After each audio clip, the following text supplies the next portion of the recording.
नमस्कार शेतकरी मंडळी. शेतकरी महाराष्ट्राचा या YouTube चॅनलमध्ये आपले स्वागत आहे. शेतकरी मित्रांनो, कापसाची पहिली फवारणी आपल्याला करायची, तर मग आपण आता कोणत्या कीटकनाशकाची निवड पहिल्या फवारणीमध्ये केली पाहिजे, मी तुम्हाला 5-6 स्वस्त पर्याय यामध्ये सांगतो आणि शेवटी तुम्हाला मी चांगले पर्याय देखील या व्हिडिओच्या माध्यमातून सांगणार आहे. शेतकरी मित्रांनो, व्हिडिओ शेवटपर्यंत बघा. आपल्या चॅनलला जर आणखी आपण सबस्क्राईब केलं नसेल तर सबस्क्राईब नक्की करा. शेतकरी मित्रांनो, कापसाची पहिली फवारणी आपल्याला कधी करायची, तर आपण पहिली फवारणी ही आपल्या कापूस पिकावर मावा आपल्याला दिसायला लागल्यावर, हिरवा तुडतुडा दिसायला लागल्यावर आपण पहिली फवारणी करू शकता. आपण पहिली फवारणी 15 दिवस झाले किंवा 20 दिवस झाले असे दिवस मोजून करू नका. आपण आपल्या पिकाची चांगल्या पद्धतीने निरीक्षण करायचे, पानावर कीटक आहेत का बघायचे, आणि जर आपल्या पिकावर आपल्याला मावा किंवा हिरवा तुडतुडा दिसला तर आपल्याला पहिली फवारणी करायची आहे. तर यामध्ये आपल्याला स्वस्तातले पर्याय मी आधी आपल्याला सांगतो. त्याचा वापर करून आपण कमी प्रमाणात मावा व हिरवा तुडतुडा असताना त्यावर चांगल्या पद्धतीने नियंत्रण या कीटकनाशकापासून मिळवू शकता.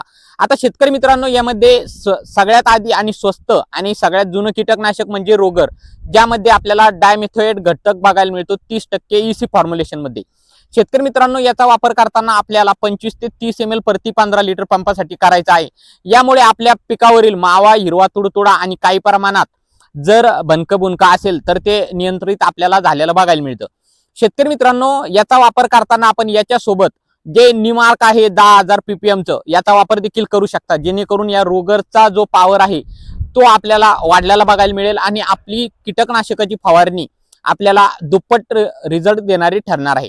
शेतकरी मित्रांनो, दुसरं जे कीटकनाशक आहे, जे मार्केटमधील सगळ्यात टॉपचं कीटकनाशक आपण याला म्हणू शकतो. भरपूर शेतकरी आणखी देखील याला खूप जास्त प्रमाणात याचा वापर करतात आणि याचा रिझल्ट देखील सर्व कीटकनाशकापेक्षा आपल्याला भारी बघायला मिळतो. ते कीटकनाशक म्हणजे मोनोक्रोटोफॉस, ज्यामध्ये की आपल्याला 36% SCL फॉर्म्युलेशन मध्ये हे बघायला मिळतं.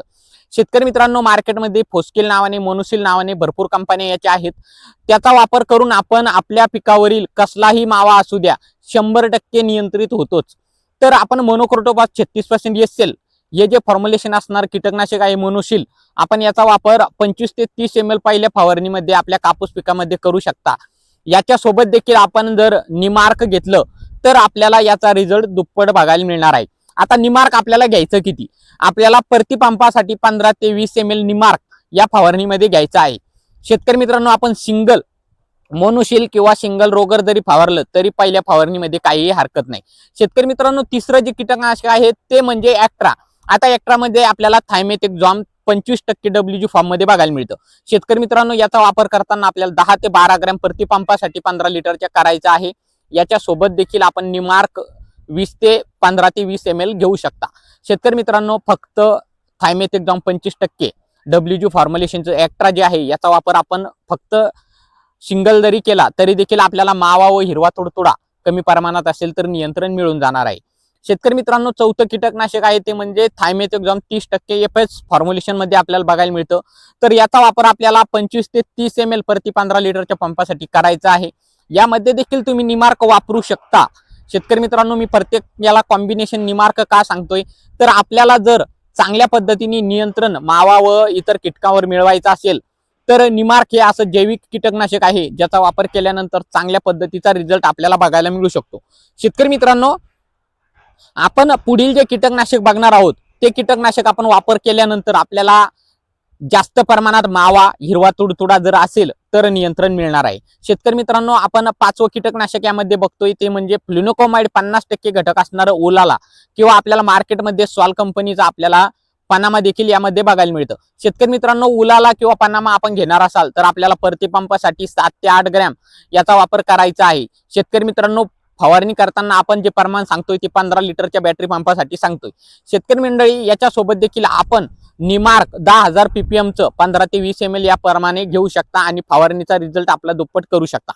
शेतकरी मित्रांनो, आपल्याला जर विद्राव्य खत फवारायचंच असेल, मी शक्यतो विद्राव्य खत व टॉनिक फवारणीच्या पहिल्या फवारणीमध्ये कापसाच्या विरोधात आहे आणि मी कधीही यावर्षी तुम्हाला विद्राव्य खत फवारा असं सांगितलेलं नाही. शेतकरी मित्रांनो, विद्राव्य खत जर फवारायचंच असेल तर कोणत्या शेतकऱ्यांनी फवारावं?